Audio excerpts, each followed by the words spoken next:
तो JEE mains 2024 के 6 शिफ्टों का एग्ज़ाम हो चुका है। 6 शिफ्टों के एग्ज़ाम कंक्लूड हो चुके हैं, एग्ज़ाम ओवर हो चुके हैं। 6 शिफ्टों का एक बार ओवरव्यू करेंगे, कंप्लीट एनालिसिस करेंगे, साथ ही marks versus percentile at an average 6 शिफ्टों का मिलाकर क्या ओवरऑल बनने वाला है, साथ ही आप अपना रैंक कैसे कैलकुलेट कर सकते हैं, साथ ही जेई मेंस का ऑल इंडिया रैंक कब आएगा, और 2-3 इंपॉर्टेंट पॉइंट को कवर करेंगे। इस वीडियो को पूरा अंत तक देखना। 2-3 इंपॉर्टेंट, बहुत इंपॉर्टेंट पॉइंट इसमें आपको मिल जाएंगे, जिसकी क्लियरिटी आपको हो जाएगी कि आप कितने नंबर तक सेफ है, आपको कौन कौन से ऑप्शंस और ट्राई करना चाहिए। तो ओवरऑल बहुत इंपॉर्टेंट वीडियो होने वाला है, अंत तक देखना और चैनल पर बने रहना। चलो शुरू करते हैं।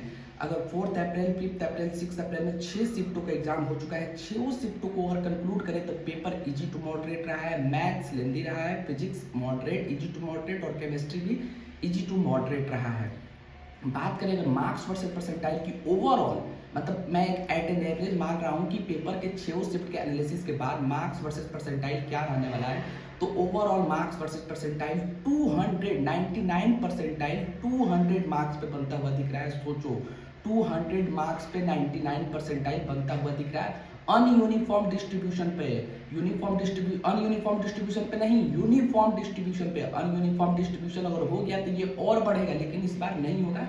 एनटीए हर बार 27 जनवरी जैसा मिस्टेक, फर्स्ट शिफ्ट जैसा मिस्टेक नहीं करेगा। 27 जनवरी के फर्स्ट शिफ्ट में क्या हुआ था, अनयूनिफॉर्म डिस्ट्रीब्यूशन, पेपर इजी, तो 240 मार्क्स, 236 मार्क्स पे 99 परसेंटाइल बनता हुआ दिख रहा था। बट इस बार ऐसा कुछ नहीं होगा। 99 परसेंटाइल 200 मार्क्स पे बनता हुआ दिख रहा है। उस हिसाब से 98 परसेंटाइल 190 मार्क्स पे, 97 180 मार्क्स पे, 96 170 मार्क्स पे और 95 160 155 मार्क्स पे बनता हुआ दिख रहा है।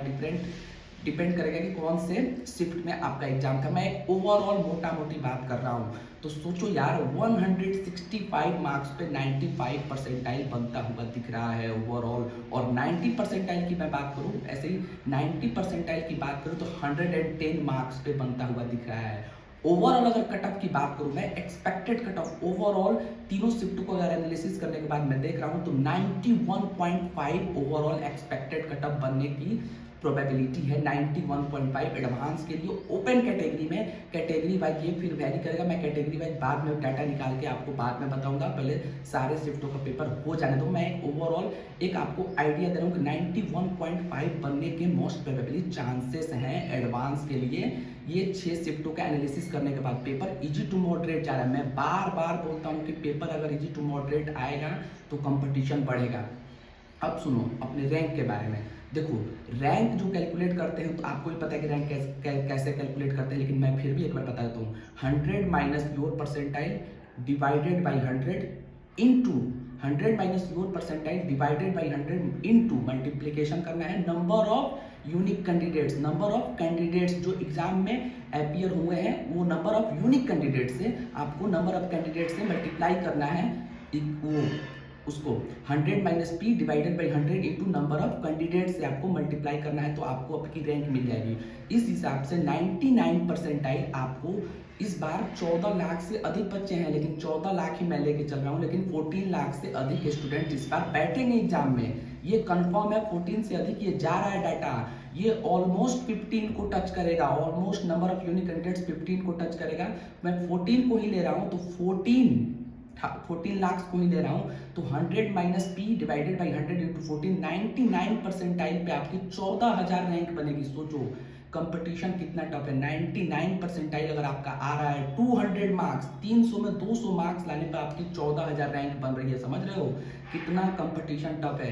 95 परसेंटाइल पर कितनी रैंक बनेगी, 70,000 रैंक 95 परसेंटाइल पे बनेगी। 70,000 रैंक आपकी 95 परसेंटाइल पे बनता हुआ दिख रहा है।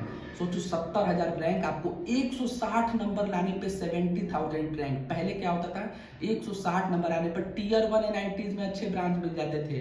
अभी 160 लाने पर 70,000 रैंक है। कितना डिफरेंस हो रहा है, इस बात को समझो। आप अपने साथ और ऑप्शंस को लेकर चलना, 95 परसेंटाइल भी सेफ स्कोर नहीं है। 95 percentile is even not a very safe score. इस बार मैं पहले ही क्लियर कट बता दूं कि 95 परसेंटाइल पर खुश मत हो जाना कि नहीं बहुत अच्छी मार्क्स है तो रैंक बहुत बढ़िया है, रैंक पीछे जा रही है तो कोई ना कोई कॉलेज मिल ही जाएगा। ऐसा मिल जाएगा, डेफिनेटली मिलेगा, बट मन चाहा हुआ ब्रांच हो सकता है ना मिले, हो सकता है मन चाहा हुआ एनआईटी ना मिले, जिस एनआईटी के आप ड्रीम कर रहे हो वो एनआईटी आपको ना मिले, हो सकता है कि टीयर 1 में ना मिले, ये भी है कि 7 रैंक, वो तो रैंक से बनेगी। जोसा काउंसलिंग कंप्लीटली रैंक पे जाता है, होम स्टेट कोटा लगकर कहीं ना कहीं मिल जाएगा। वैसे टीयर 2 एनआईटी भी अच्छे वर्क कर रहे हैं, बट आपको अपने साथ सेफ ऑप्शंस लेकर चलना होगा।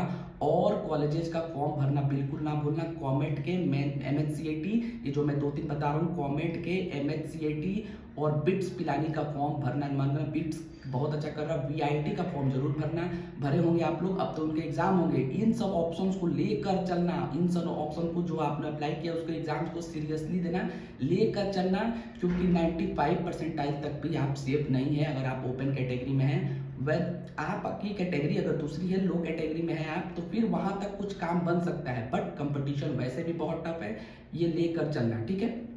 अगर बात करें ओवरऑल एक्सपेक्टेड कट ऑफ की जेई एडवांस के लिए, मैंने बता दिया पहले 91.5 बनता हुआ दिख रहा है। 8 और 9 अप्रैल का अगर शिफ्ट की मैं बात करूं तो फिर हो सकता है किसी ना किसी शिफ्ट में पेपर टफ आएगा, तो पेपर टफ आने में तो और बेटर है यार, पेपर टफ आ जाए तो ज़्यादा बेटर है, क्योंकि कंपटीशन वैसे ही कम हो जाता है। एवरेज स्टूडेंट से क्वेश्चन नहीं होता है तो कंपटीशन उसमें कम हो जाता है, और उसमें 99 परसेंटाइल 170 160 पे, पिछली बार तो 156 पे बन गया था, तो उतने पे बन जाता है, तो फिर वहां पे बच्चों के लिए फायदामंद हो जाता है कि पेपर डिफिकल्ट है तो उनके प्लस पॉइंट हो जाता है, उनके में प्लस ऐड हो जाता है कि पेपर डिफिकल्ट आता है। लेकिन ये 6 शिफ्ट का पेपर जिन लोगों ने दे दिया है, जिन लोगों का हो चुका है, ये पेपर इजी आया है। आप 95 पर भी ओपन कैटेगरी में सेफ नहीं है तो और ऑप्शंस को लेकर चलना।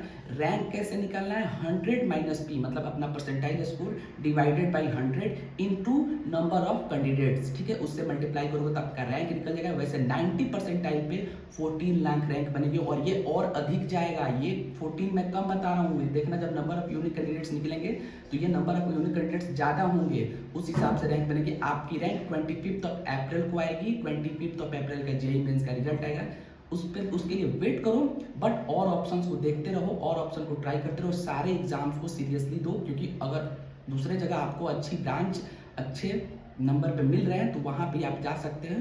95 से जिनका भी कम है, मैंने एक अलग सेपरेट वीडियो किया हुआ है कि आप कौन कौन से ऑप्शन अप्लाई कर सकते हैं, वो भी ढेर सारे ऑप्शंस को ट्राई करें। एसआरएम, वीआईटी, अमृता, मणिपाल, तेलंगाना, इन सब ऑप्शंस को जरूर से ट्राई करें जिनका 95 से कम है। कॉमेट के कुछ टॉप 5 के बाद भी कॉलेज अच्छे हैं। 95 से जिनका भी कम है वो एमएचसीआईटी, कॉमेट के, डब्ल्यूपीजे, इन सब चीज़ों, इन सब फॉर्म को अप्लाई करो। थापड़, LM90 जयपुर, इन सब चीज़ों, इन सब कॉलेजेस को जरूर से ट्राई करना। ये मैं बता दूं है डेमो टाइप वीडियो छोटा सा, कि मैं ऑप्शंस आपको बता दे रहा हूँ, थोड़ा थोड़ा कंप्लीट इस पे एनालिसिस आएगा, सारे कॉलेजेस का रिव्यू भी आएगा।